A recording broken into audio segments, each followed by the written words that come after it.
Non, t'inquiète, hein, franchement, je suis pas pressé. Hein. Et c'est parti.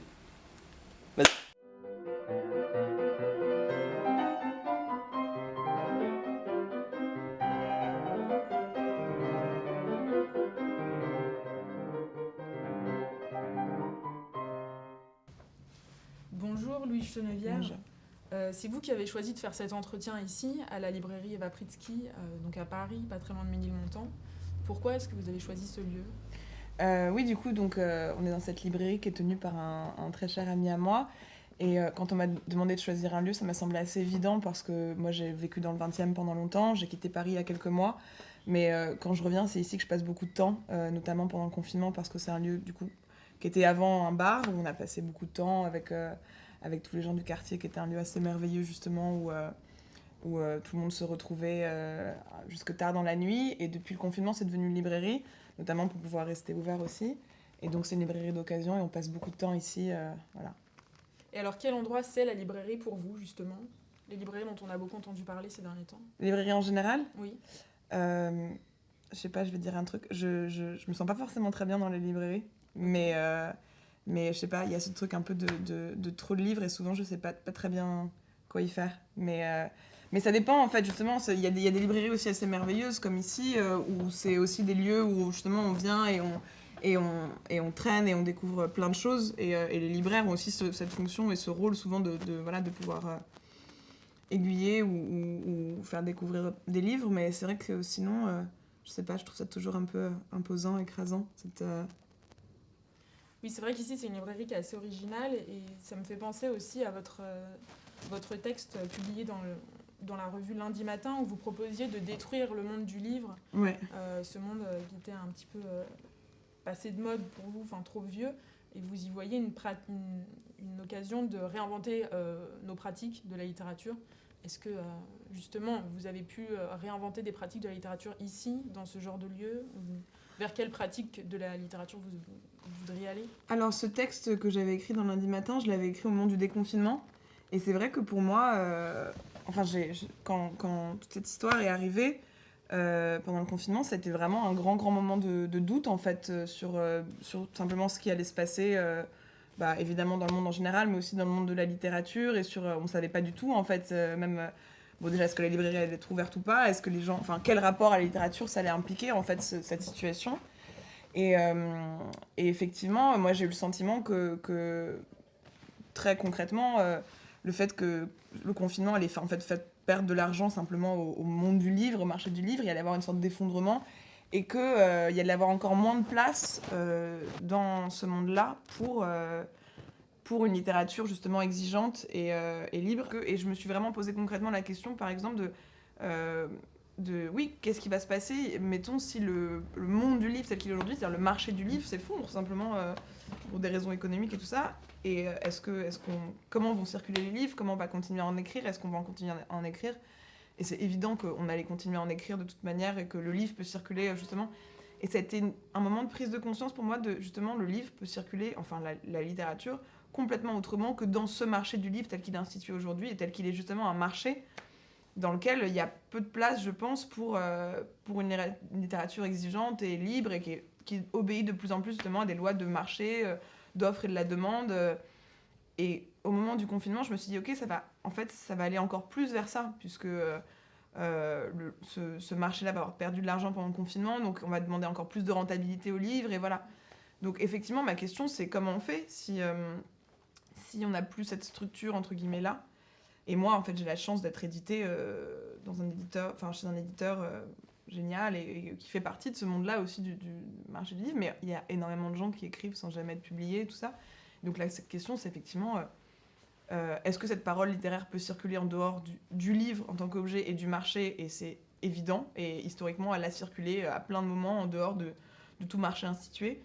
Et comment on fait pour la faire vivre, justement, dans des pratiques qui soient autres que le fait de publier un livre, de le faire chez un éditeur, de le vendre à 15 balles et de l'acheter, enfin voilà. Et vous trouvez des pratiques différentes ou des...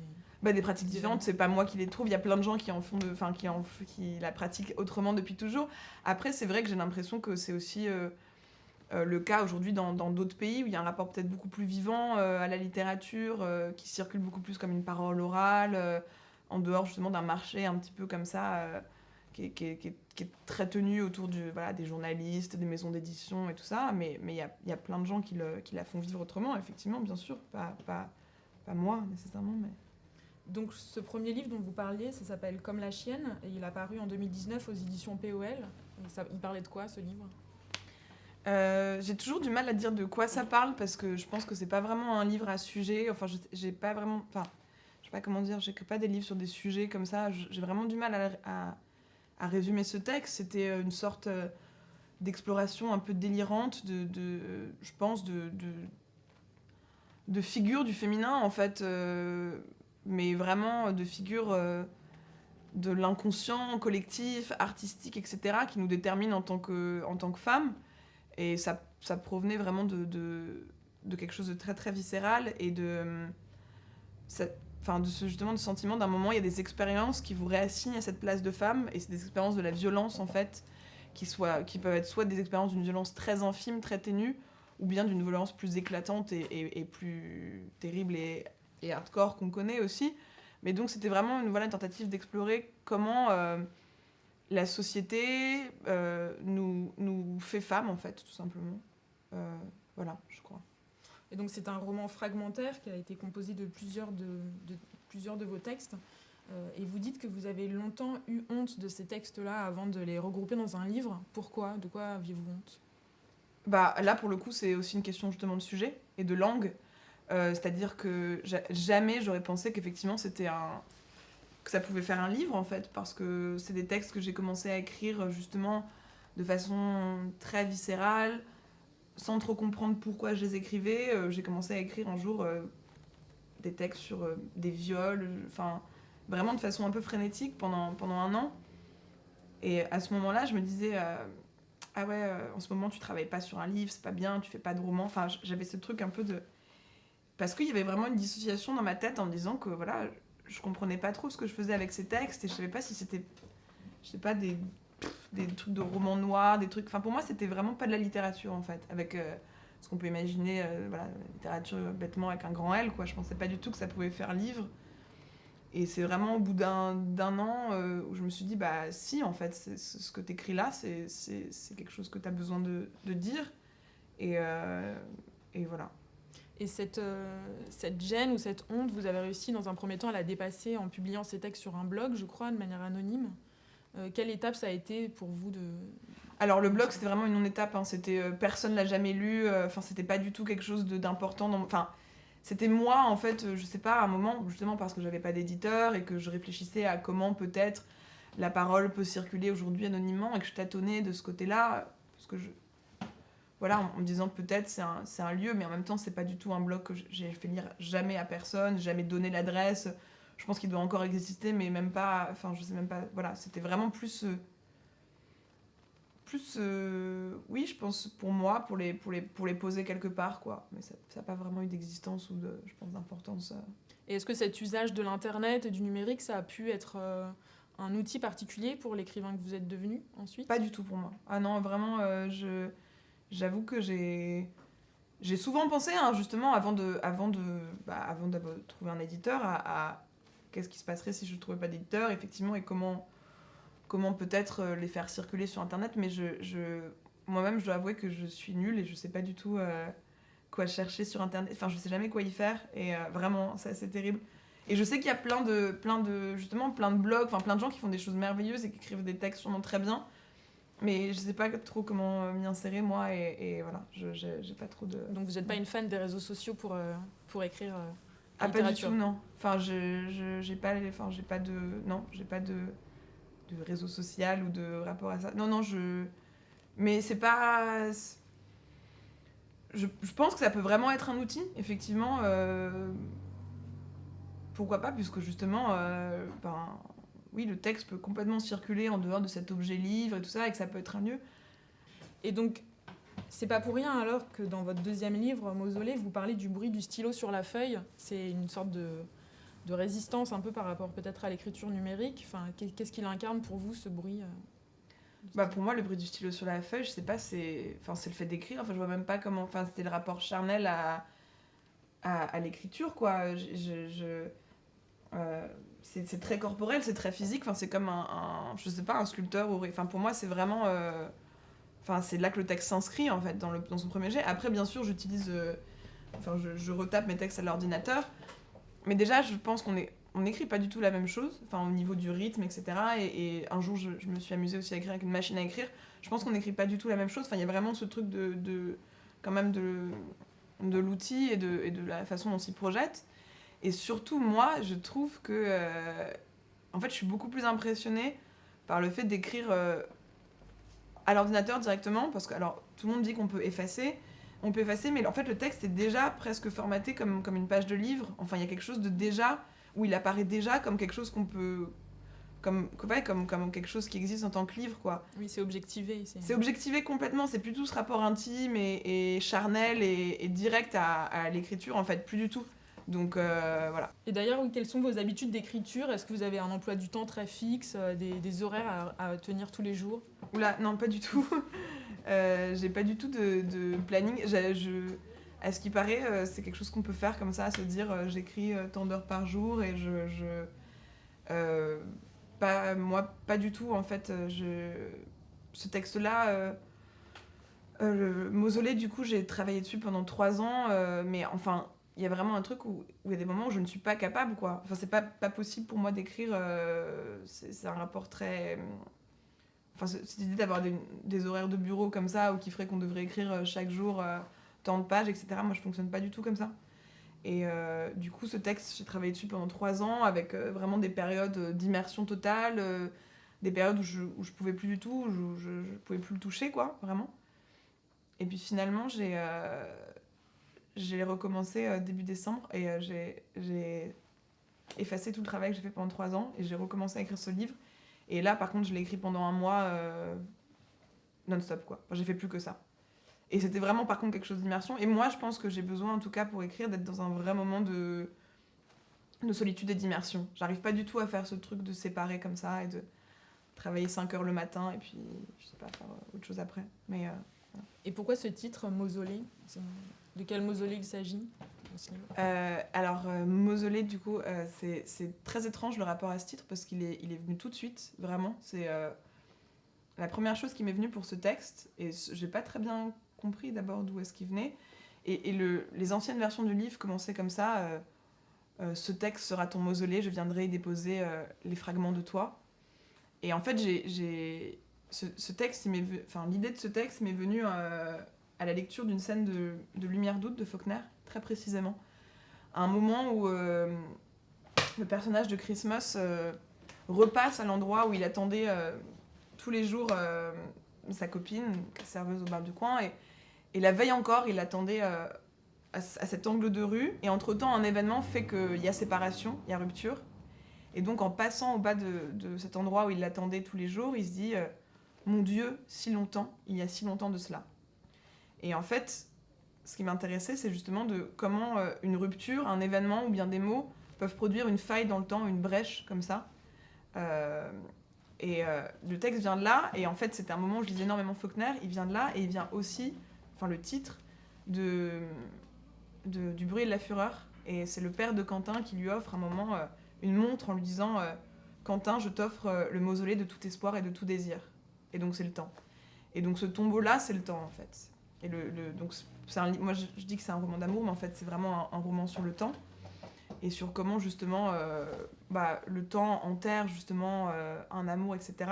Sauf que dans ce livre, la narratrice écrit pour se révolter contre cet oubli, en fait, et pour se souvenir, justement.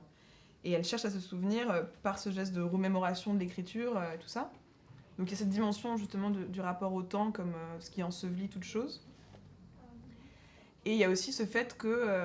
c'est très drôle que ça s'appelle Mausolée, puisque en fait, c'est un tout petit livre, et un mausolée, il y a cette dimension, justement, un petit peu d'érection d'un monument en marbre, etc. Et donc, au début du geste de l'écriture, elle se dit...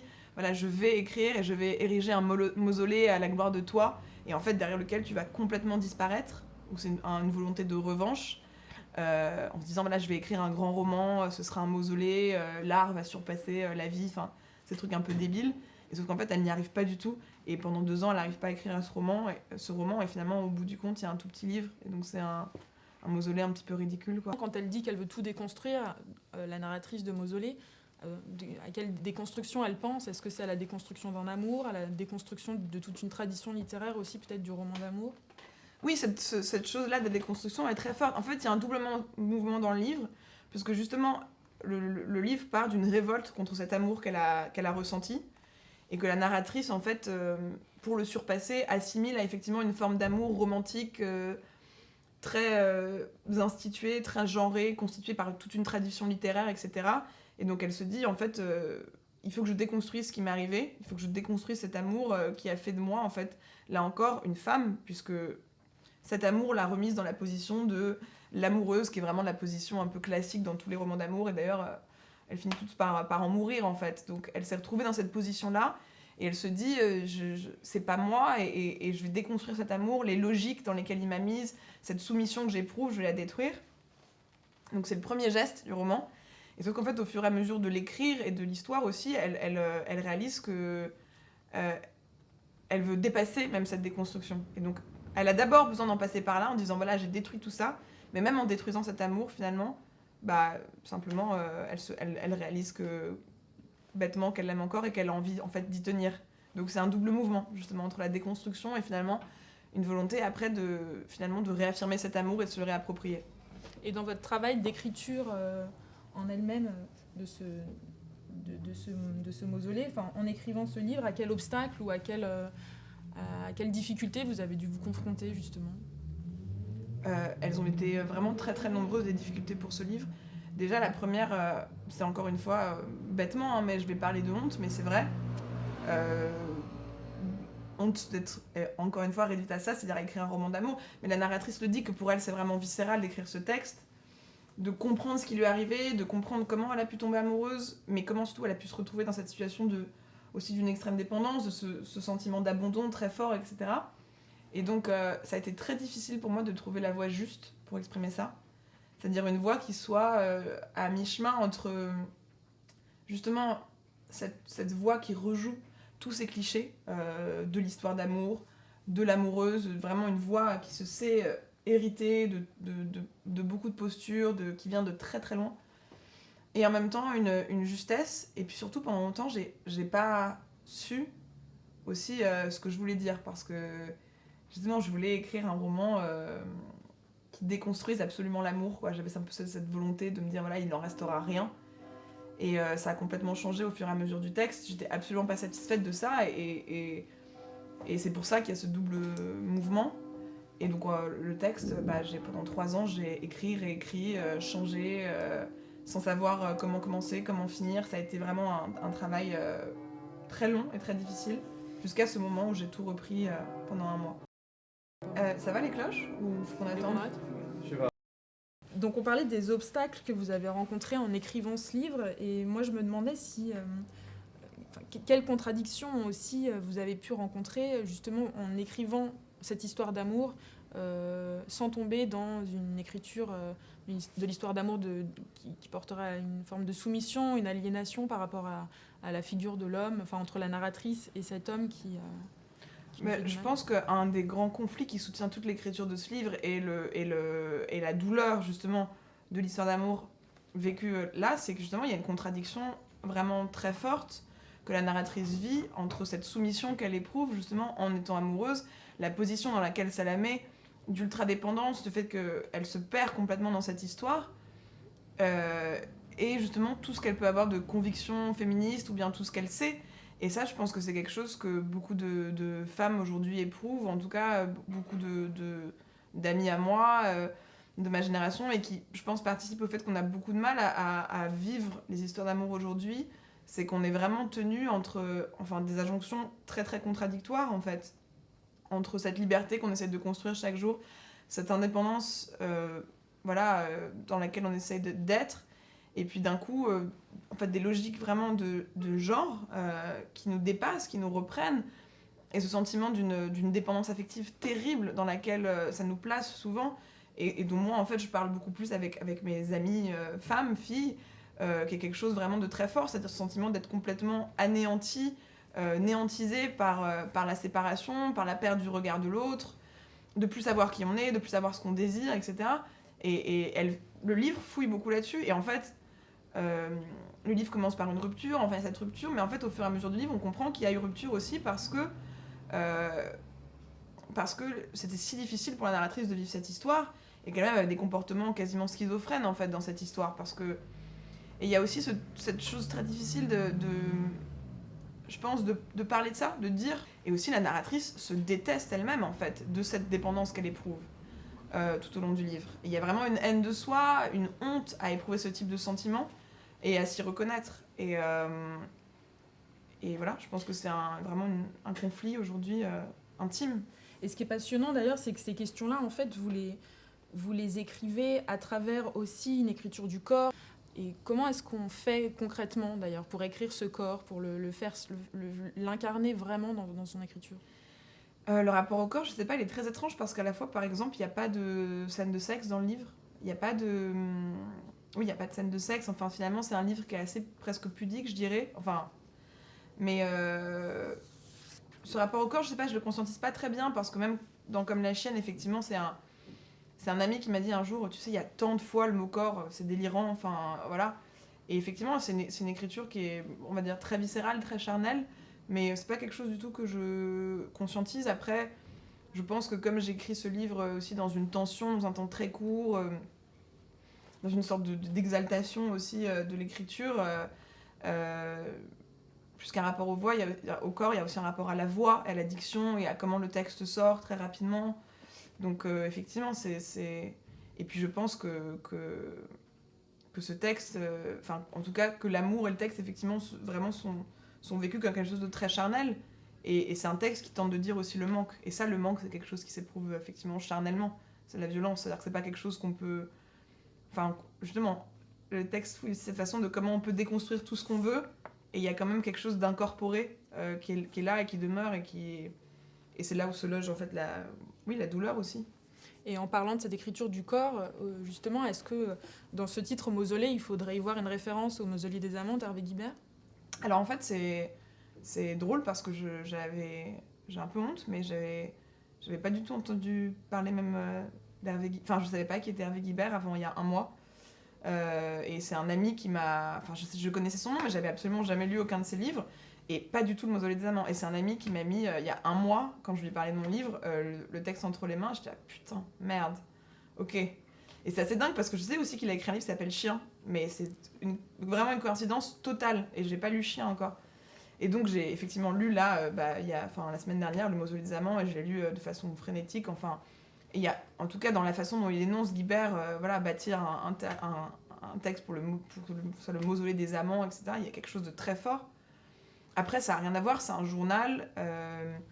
Mais par contre, j'ai retrouvé beaucoup de choses de moi, ce que j'éprouve dans le rapport à l'écriture, notamment le fait que l'écriture soit un acte d'amour, soit un acte... Et il y a cette phrase qui m'a marquée aussi, justement. Il dit qu'à un moment, désormais, il lui faudra faire accepter ses livres dans ses relations amoureuses comme un prolongement de son corps. C'est-à-dire qu'il est indissociable de ses propres livres. Et moi, j'ai un rapport comme ça à l'écriture très viscéral. Et alors, c'est quoi pour vous le plus beau roman le plus beau roman d'amour? Le plus beau roman d'amour, alors c'est difficile parce que, en fait, il y a beaucoup de textes qui, je sais pas, Anna Karénine, c'est un livre absolument sublime, mais est-ce que c'est un roman d'amour? Non, parce que c'est un roman qui parle de ce que fait l'amour aux femmes, justement, ou la violence, en fait, brutale, comme Emma Bovary, hein, c'est pas du tout des romans d'amour. En fait, je pense qu'il y a très peu de romans d'amour, en fait, parce que je sais pas, oui, Emma Bovary, c'est pas un roman d'amour, c'est un roman qui dit aussi, justement, la violence qu'impose cette forme d'amour, justement, romantique ou bourgeois au corps de la femme. Mais si je devais... En fait, non, je pense que c'est l'Astragale d'Albertine Sarrazin. En fait, ouais. Et ça, c'est un texte magnifique. Et ça, c'est un roman d'amour. Et ça, c'est un texte incroyable parce que, justement, c'est un des textes où j'ai l'impression, moi, de m'être complètement retrouvée dans les sentiments éprouvés. Et à un moment, elle dit très précisément, j'étais étonnée de découvrir le sentiment amoureux. Et elle dit aussi, à un moment, c'est incroyable, elle dit, après m'avoir donné un corps, tu m'as donné un cœur de femme. Et en fait, elle est tout le temps, justement, dans ce truc de... c'est la première fois qu'elle tombe amoureuse, et elle tombe littéralement puisqu'elle le rencontre en tombant, en s'évadant de la prison. Et c'est la première fois qu'elle éprouve justement ces sentiments d'aliénation, de soumission, de désir violent, et elle le conscientise complètement. Et ça, c'est un texte, et je pense que c'est la grande différence justement entre un texte écrit par un romancier ou par une écrivaine, là en l'occurrence, sur la façon dont est vécu l'amour justement, puisqu'il est aussi vécu comme un conflit chez elle, puisque c'est le conflit en une certaine liberté qu'elle a toujours éprouvée, et là d'un coup ce fait de se sentir, de se sentir femme à un moment, quoi. Mais pas justement dans cette dépendance affective, amoureuse, etc. Et comment on fait en fait? Qu'est-ce qu'on en fait? Est-ce qu'on décide de se débattre, de la rejeter, et qui est le premier mouvement dans Mausolée, effectivement, comme un rejet absolu de cette position-là, en disant non, je veux pas être Emma Bovary, j'ai toujours refusé ça, etc. Et en même temps, est-ce qu'il n'y a pas quelque chose à sauver là-dedans? Et est-ce que... Oui, voilà. Oui, une sorte de changement d'état, de transformation qui se passe à l'intérieur même de l'histoire d'amour, finalement. Oui, complètement. Et de comment on gère ça, en fait, comment on gère cette dépendance qui peut survenir à un moment. Et en fait, c'est très difficile, mais pour moi, c'est une question qui est éminemment politique. Cette question de l'amour, et de est-ce que c'est possible d'aimer vraiment en tant que femme, et avec l'héritage qu'on porte de ce qu'a fait l'amour aux femmes jusqu'à aujourd'hui. Enfin, si on parle de Mausolée, justement, Charles Bovary, dans Madame Bovary, fait élever un mausolée à Emma. Emma qui meurt littéralement d'avoir aimé que des cons, quoi. Et on parle par exemple je sais pas, le Taj Mahal, on prend qui est vraiment ce qu'on vous vend quand vous êtes petit comme le monument amoureux absolu, voilà, ce mausolée érigé à la gloire de l'amour. Bon, mais il est érigé pour une femme qui était l'une des femmes du prince, qui est morte après avoir donné 14 enfants, sachant que ce prince-là avait un harem avec 2000 femmes. Et ça, c'est l'amour, quoi. Et par contre, on vous vend ça comme voilà, l'amour romantique, on érige des mausolées, etc. En fait, on sait que la réalité aussi, l'amour romantique, ça a été l'une des formes avec lesquelles on a aussi enfermé les femmes, enfin vraiment, tout simplement. Et enfermé, et en même temps, c'était la seule aventure qui leur était possible, quoi. On voit bien dans Emma Bovary, elle tombe amoureuse pas parce qu'elle est idiote, hein, simplement parce qu'elle est enfermée dans cette réalité-là, et qu'étant femme, elle peut juste pas en partir, et que la seule chose qu'elle peut attendre, c'est de rencontrer un type qui soit assez bien, et l'amour. Mais l'amour, pour Emma, c'est synonyme d'aventure, en fait, c'est synonyme de vie. Et voilà. Et au sujet de votre premier livre, Comme la chienne, vous parliez d'une nécessité libératrice dans l'écriture. Et justement, est-ce que vous avez rencontré cette même nécessité dans l'écriture du second livre, comme on parlait justement d'enfermement et de... Oui, je pense que pour moi, en tout cas, le fait d'écrire, c'est un moment où ça vient à la conscience. Et il y a véritablement, je pense, un geste, une tentative de comprendre. Et la narratrice, elle le dit beaucoup, qu'elle essaye de comprendre ce qui lui est arrivé. Que l'écrire, c'est une tentative d'essayer de démêler ses sentiments, de démêler tout ça, de faire un retour sur cette histoire, de la comprendre. Alors après, au bout du compte, elle comprend pas grand-chose, parce que l'écriture et la littérature, je pense, nous sont absolument pas là pour nous délivrer, enfin, je sais pas, un savoir quelconque ou bien une certitude. Simplement, de l'écrire, c'est comme le faire passer à la conscience. Et oui, il y a vraiment une nécessité pour moi là-dedans, dans ce geste, de le faire passer comme ça. Et puis il y a aussi ce truc de partage d'une expérience.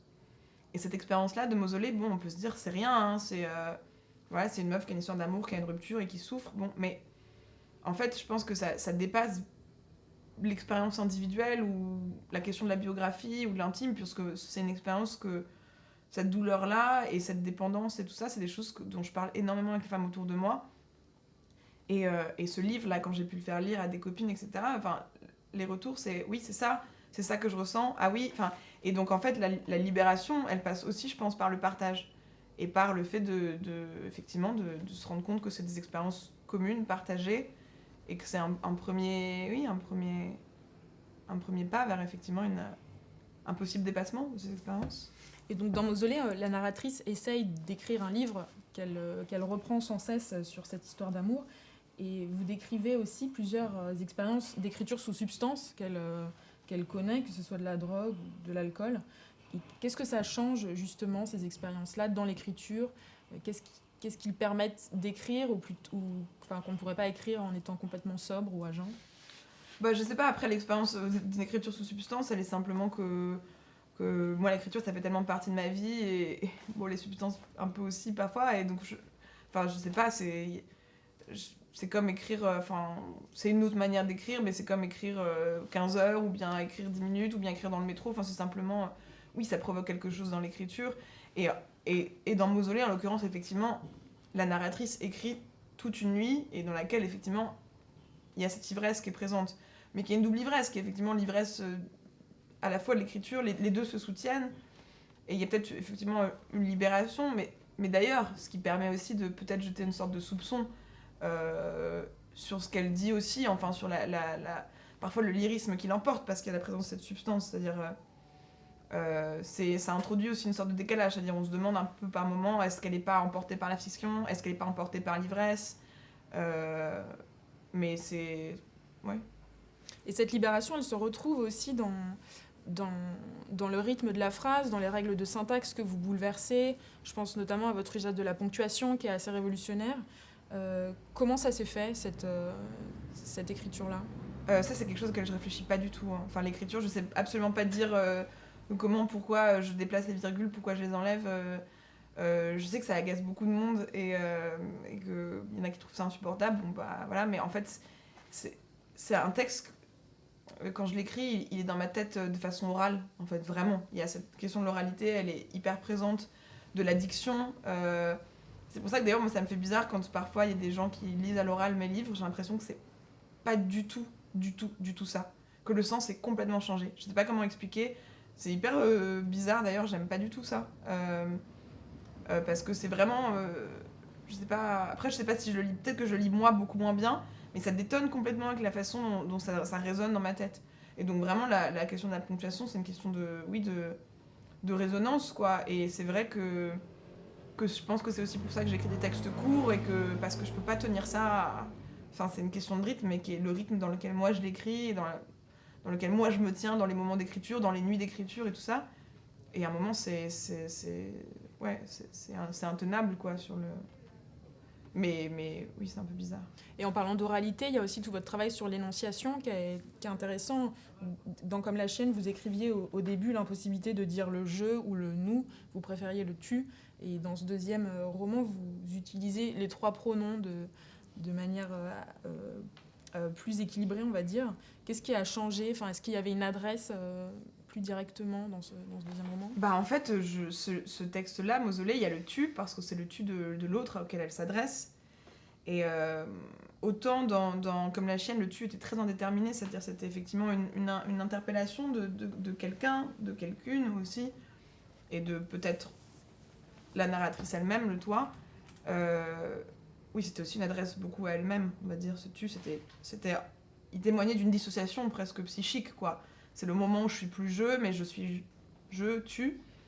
Or là, dans Mausolée, le tu, il dénote vraiment la présence de l'autre, du vrai autre, en fait, puisque c'est finalement ce texte qu'elle aurait voulu un grand roman d'amour construit avec un élan lyrique et narratif, quoi, c'est une lettre d'amour. Enfin, en fait, c'est une lettre qu'elle adresse à l'autre et qu'elle lui envoie pas et qui donc effectivement. Et qu'elle adresse un peu à elle-même aussi, parfois. Peut-être à elle-même complètement, mais en tout cas, je pense que la présence du tu, elle dénote juste le fait que pour moi, écrire, c'est s'adresser, quoi. Enfin, il y a la présence de l'autre toujours dans le texte, mais l'autre vraiment vivant, enfin l'autre, le lecteur, la personne, c'est vraiment comme un appel viscéral, et d'autant plus dans Mausolée, puisqu'elle écrit à l'heure de l'abandon, toute seule dans la nuit, et elle écrit pour combler un manque, en fait. Et donc ce tu, il marque dans le texte la présence de l'autre qui n'est pas là. Et vous pensez au lecteur en écrivant ? Non.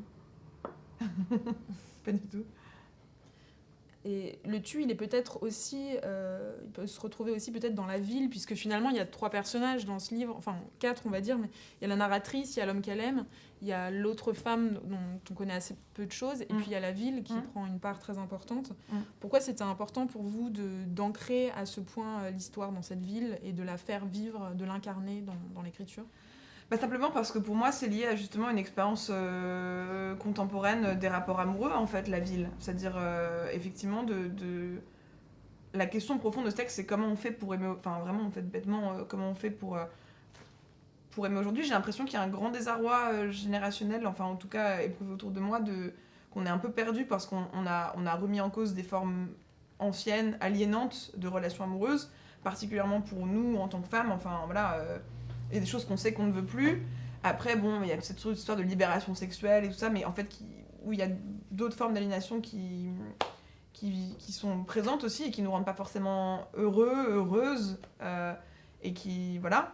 Et donc, je pense que le texte est vraiment ancré dans la ville parce que c'est aussi l'expérience de la solitude dans les villes, quoi. Une solitude très contemporaine et d'autant plus douloureuse, en fait. C'est-à-dire qu'à la fois, il y a cette présence de la ville, c'est la présence des possibles tout le temps. C'est aussi ce qui les sépare parce que, effectivement, il y a ce possible des autres corps tout le temps. C'est-à-dire qu'elle, elle est très angoissée par le fait de... par une jalousie qui peut la ronger dans le fait de... Voilà, on sait très bien ce que c'est qu'une ville, en fait. C'est effectivement les rencontres possibles à chaque instant. Et c'est pour ça que les villes sont merveilleuses. C'est qu'effectivement, il y a cette question des possibles. Mais poussé à l'extrême, c'est aussi, justement, comment quelque chose tient là-dedans et comment un amour peut tenir ou non. Et cette solitude qui est peut-être d'autant plus forte d'être éprouvée, justement, en ville. Et puis, il y a aussi ce truc, effectivement, de chercher l'autre dans la ville, chercher les traces de l'autre, où on peut le croiser, pas le croiser, cette omniprésence. Et il y a 2 villes dans le livre, puisqu'ils habitent tous les deux dans des villes différentes. Et vraiment, la ville devient presque un autre corps de l'amour, quoi. C'est-à-dire, il y a un fantasme sur cette ville qui est à la fois jalousée parce que c'est la ville où il habite, la ville où il peut rencontrer d'autres personnes qu'elle, l'oublier. Et effectivement, c'est là où il l'oublie. Puisque, voilà, enfin, c'est cette frénésie de la ville qui nous emporte parfois, qui fait que, enfin, voilà, on vit une rupture amoureuse et puis on sort bourrer la gueule dans un bar et puis la ville vraiment nous emporte et l'oublie aussi. Et voilà.